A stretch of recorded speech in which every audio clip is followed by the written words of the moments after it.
Já, komið þið sæl. Til mín konar Margrét Tryggvadóttir, formaður Rithöfundasambandsins og rithöfundur náttúrulega. Jú, Já. sæl.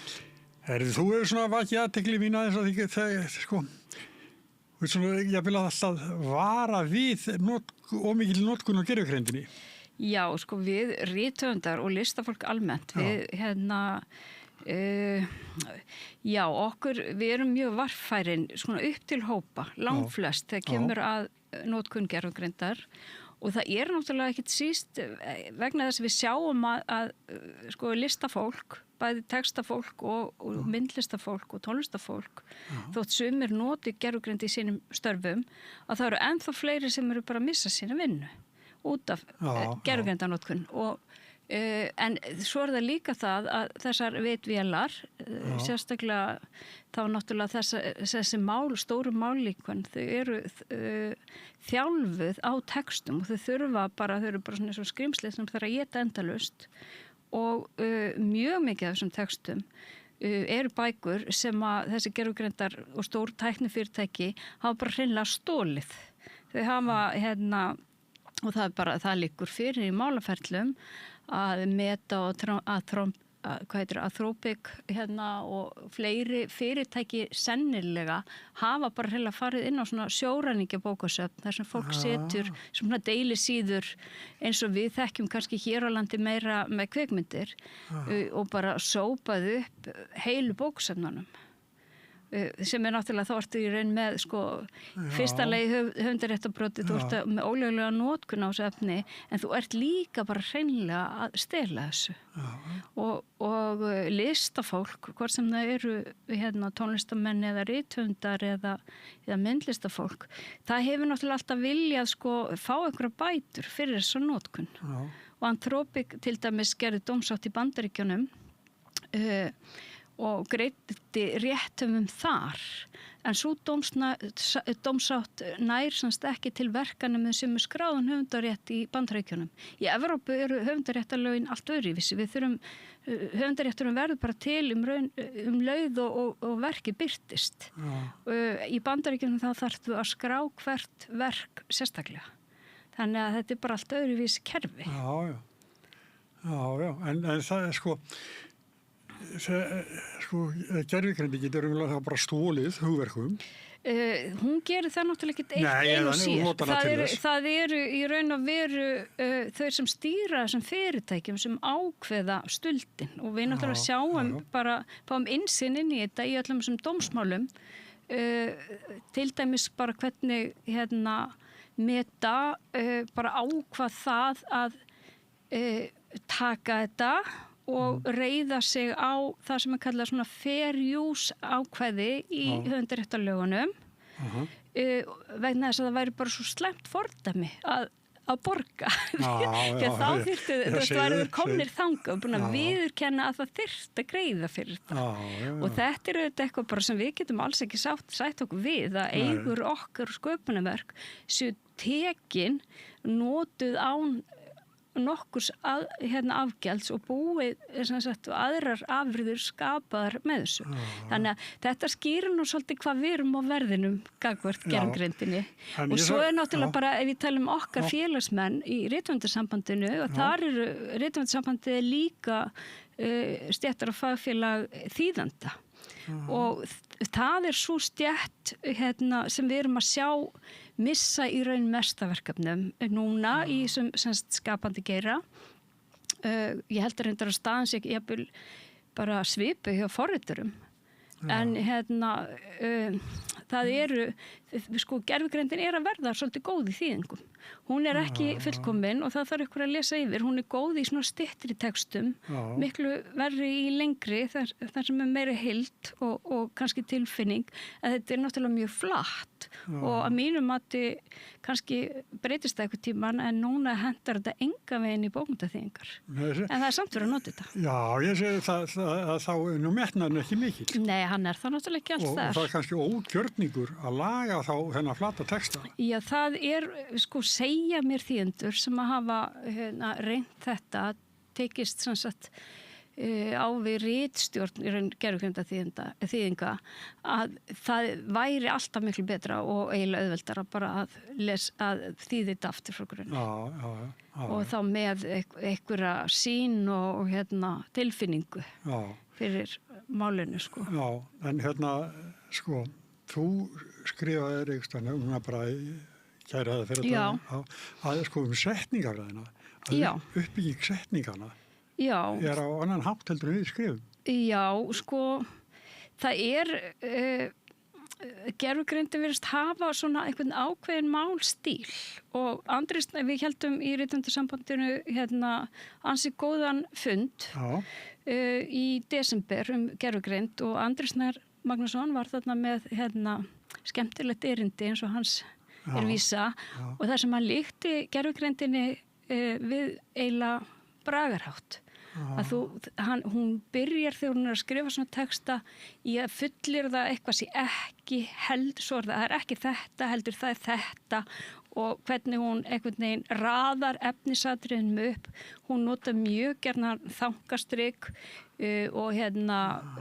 og semikomur og ég svona hef alltaf einhvern veginn verið mikil þankastriksmanneskja. Ég bara steinhættur sem því að þetta einhvern veginn, vil ekki láta mér hefur alltaf þótt mjög vænt bæði semikomu og þankastrik. Já, og eins líka hún notar oft svona í miðjum texta feitleturinn til að og þetta sá maður bara allt í þessari grein Ásdísar bæjarstjóra í Kópavogi í gær. Þannig ég tók hana og bara opnaði henni í Chrome-vafranum þar sem ég með þessa Pangram viðbót sem ókeypis 4 tékk á dag. En hægt að vera með áskrift af líka og bara, þú veist, hún komst að sömu niðurst og þetta væri 100% gervigreind. Og það en þessi grein sem þetta náttúrulega bara svolítið skrítið. Auðvitað, þú veist, hefur fólk bent á, það er ekki allir stjórnmálamenn sem að skrifa alla sína ræður eða texta. Það er alveg rétt. Stjórnmálamenn sérstaklega en aðri embættum hafa mjög oft haft aðstoðamenn á Íslandi og í útlöndum bara hreinlega ræðurritara. En samt það einhver persónuleg sýn og þú veist, við þekkjum texta Obama, við þekkjum hann bara, þú veist, hann bara einhvern veginn svo flottur og hann er alveg eins þegar hann bara í viðtal og spjalli og þegar hann með ræðu, það sama hugsun og berum það saman við Trump, við þekkjum það líka strax. Það eru persónu einkenni þarna. Gervigreindin, þú veist, hún gerir alla því sama. Svo bæði Obama og Trump. Já, og þeir hafa örugglega báðir, skilurðu, með eitthvað flott fólki í kringum sig sem maður kann að skrifa texta en það samt svo mikið af sjálfum, alltaf í. Þannig að það mér finnst að vera að gera ólíkt þegar þú ert að vinna með einhverjum aðstofmanni sem er framlenginga þér í þessu embætti eða hvað þau ert með vél sem að bara kann eina uppskrift og beitir henni einhvern veginn á allt og sem hún hefur mergsogið úr sköpun annara og og býr til eitthvað orðasalat sem að yfirleitt bara, eða mjög oft bara þýðir ekkert. Og leiðilegt aflestra. Alveg bara, af hverju við verðum að lesa eitthvað sem að enginn nefnt að skrifa. Þú veist, bara í alvörinni. Þú veist, að því að, og hvar þú veist, einhvern veginn, og mér finnst þetta líka bara svo óbúðslega athyglisvert. Að þarna manneskja í, æðsta embætti síns flokks í raun á landsvísu, fyrir utan kannski að vera formaður, stærsta sveitafélagi fyrir utan Reykjavík. Og hún að reyna að samfara sína kjósendur af hverju hún ætti að kjósa hana aftur og hún getur ekki einu svona gert það sjálf. Með sínum eigin orðum og sinni eigin hugsun. Og mér finnst þetta bara svo mikil, þetta vanvirðing við bara lesendur vísis. En þetta rosaleg vanvirðing við kjósendur. Að þú getur ekki einhvern veginn bara sagt hvað þið finnst. Þú veist, af hverju ættum við að kjósa hana ef hún nennir ekki einu svona að tala við okkur. Þú veist, bara færa eitthvað vél í það. Já, það er fólk sem að ég atvinnumenn í þessu eins og bæjarstjórarnir. Já. Og ég nú aldrei að vera vanir að ávarpa. Já. þannig að sko, það ekki eins og þurfa að kafa djúpt sko. Við vitum það bæði. Og ætti að vera öllum hnútum kunnur í bæjarfélaginu. Það enginn sem ætti að geta að skrifa betri textum þetta í raun og veru. Já. En það var ekki líka í Hafnarfirði? Jú, svo var eitthvað annað þar. Ég er ekki alveg eins, það var oddviti sjálfstæðismanna þar, sem að fekk gervigreindina til að kokka upp eitthvað súluritt og tölur sem reyndust sko rangar og það sem var náttúrulega eiginlega fyndnara svona fyrir þá sem eru ekki í sjálfstæðisflokknum að gervigreindin kom með svona einhverja í staðan fyrir fálkan í logónu sko. Þetta var bara Jónatan Livingston bara. Það var eitthvað annarkvæmt máfur að dúfa. Þetta var, þú veist, þannig að sko, auðvitað gervigreind bara það á að kveikja á perunni sko. Þar áttu að segja hvar er ég og er ég í alvörun að fara að byrta þetta opinberum vettvangi og ef að fólk treystir ekki til að tala við kjósendur í gegnum skrifamáli eða greinar og það bara setur einhver gögn fram hvernig í ósköpunum eigum að treysta þessu fólki til þess að stjórna þessum bæjarfélögum. Mér skilst á þér að þau fyrirtæki sem eru með þessa vitvélar eins og þú kallar það, að þau eru búin að láta gervigreindina eða vitvélarnar lesa alveg býst heilu bókasöfnin. Já, og sko ég er ekki sérfræðingur gervigreind en sko ég hef nú setið fleiri fundi en ég kæri mig að rifja upp þessi mál og það sem mér hefur fundist kannski merkilegast að því að maður hélt kannski einhvern veginn að þú myndir kenna einhverjum, við tökum litla mannesku, setjum hann í grunnskóli 10 ár og eftir það án að kunna bara svona ákveðna hluti út lífið. En það er eins og sko, að það er hér á Íslandi og það þetta skiptir máli að þessi tæki geti talað íslensku. Og við getum notað þetta í svona þýðingar þegar við erum að lesa aftur á einhverjum krukkum og allt þetta sko. Og þá var einhver vitvélin sem hafi farið aftur í íslensku. Og þá áttaði ég mig á því, það er ekkert nóg að kenna þeim einu sinni íslensku. Það þarf að vera þetta stöðuga mat. Og það er fólk sem hefur áhuga þess og vinnur í þessu sem að fylgjast með því bara hver er best í þessu, hver er best í öllum sögn, hver er besta orðaforðan, hver er besta íðorðaforðan, og auðvitað getur þetta skipt bara greiðlega miklu máli og það eru líka bara, það eru þýðingar sem að, þetta hentar mjög vel í, til dæmis eins og þýðingar sem þurfa að vera svolítið staðlar eins og bara livsseðlar og fylgir í slíku, alls konar leiðbeiningar, lagatekstar, það sem að sama orðalag í ensku þarf alltaf að þýða það sama, til dæmis í afruglu reglugerðum. Ég er alls ekki að segja að þetta sé eitthvað sem við höfum aldrei að nota. Nei, það sem ég ætla að segja sko. En við þurfum að vera gagnrýnin á það. Og við höfum kannski ekki að nota þetta til persónulegra tjáningar. Við höfum allavega að hugsa okkur þar. En það er búið að lesa inn á þetta heilu bókasöfnin. Akkurat, já. En svo er það kallað. Og þetta er flatur text og leiðinlegur og nennir ekki að lesa. Það helst ekki. Og þá er náttúrulega að þróa þessar vélar áfram. Já. Og þá er þetta bara frá. Það sem er núna komið, þá dæmist það bara ónýtt. Já, ég veit það ekki. Ég held að það bætist bara alltaf við. En það er virðast svona bara, kannski, ég veit það ekki, einhvern veginn lifa á því sem að er nýjast. En svo er það auðvitað þetta, sko, við manneskjur, marga hverjar, horfum til framtíðar. En gervigreindin er alltaf bara mötuð á fortíðinni. Og þetta er líka bara mjög hættulegt. Þetta var kannski það fyrsta sem kom upp að hún gat bara oft verið mjög fordómafull. Ég bara man eftir einhverju verkefni þar sem að vera að pröfa að nota gervigreind til að einhvers staðar í Bandaríkjunum, í miðríkjunum dæma í svona umferðarlega bröttum sem myndir halda sko að þá bara kom ég ljósa að því að hún var mötuð á dómum bara frá 1960, hún var bara rosalega rasísk, hún bara, hann var svartur maður, hann fór yfir að rauðu og bara, hann var augljóslega að fá miklu, þingri dóm en einhver sem er ljósa höfund, við látum hann sleppa, að því að hún var bara að læra af fortíðinni og hún er ekkert alltaf það sem það besta sko. Hún er ekki, endurspeglar ekki endilega hvernig samfélag við viljum. Nei, og hugsar ekki eins og við erum að gera plönum eitthvað. Nei, akkurat, já.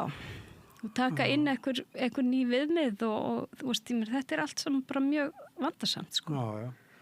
En ég veit ekki hvað þú megi segja það, eins og þú varst að segja mér hérna áður, en við fórum í þessu upptöku, að þú situr nefnd í Kópavogi. Já, og þið fenguð... Já, ég veit að bara í Kópavogi bara töluvert starfsfólk hvað til þess að nota gervigreind. Og ég veit ekki nákvæmlega hvaða gervigreindarlausn verið að nota, en já, ég satt í nefnd og við fengum svona samantekt á gögnum og á umsóknum til menningarstyrkja og starfsmaður nefndarinn hafði bara látið gervigreindin að setja þetta í eitt PDF-skjal sem var bara mjög til hagsbóta, þurfu ekki að opna, þú veist, ég veit ekki hvað, 600 skjöl eða eitthvað, sko. Það var að lesa það bara í einu skjali, en líka búið til samantekt. Og samantektin var bara bull, því að ef eitthvað vantaði í raun kannski, þessum umsækjendur hefði ekki svarað öllum spurningum, það bara bjóðin eitthvað til. Já. Og svo virtist hún bara ekki finnast allar umsögnundan og spennandi og bætti við svona ymsum söngverum og svona ekki sem átt að syngja í Kópavogi. Þannig að þú veist, í raun og veru var þetta, þú veist, sem átt að spara okkur mikla vinnu og það var þetta mjög gott að fá þetta svona í eitt skjal, sko. Og ég veit að það var bara mjög góð hugsun bak við þetta, en þessi samantekt, hún var eiginlega bara til skemmtunar, sko. Og í raun og veru svolítið varastum að því að maður þurfti alltaf að taka hana svolítið til hliðar og lesa bara gögnin og láti ekki samantekt gervigreindarinnar trufla sig, sko. Já, það er ágætt að hafa hana svona til, ég nota ekki, ég er líka orðið svona gaman til það, ég veit ekki, kannski, maður reiknaði ekki með að maður þurfti að læra öllu forrit sem maður hefur þurft að læra á. Nei. En hvernig með Margréti Tryggvadóttur? Ertu í framboði? Ertu framboðslista? Ég nú reyndar í framboði en bara mjög, mjög aftarlega á lista þannig að það er ekki nokkur hætt á að ég verið bæjarfulltrúi í Kópavogi. En já, ég er á lista Samfylkingarinnar í Kópavogi. Já, það er Það hefur verið að starfa með þeim flokki í bæjarpólitíkinu þar. Já, það er svolítið hasar þar á milli. Það er heilmikill hasar, bara mjög spennandi, sko. Það er líka, sko, mjög sérstakt að 2 framboð sem voru með 3 bæjarfulltrúa, semst vinir Kópavogs og svo Píratar, bara ákveða að bjóða ekki fram.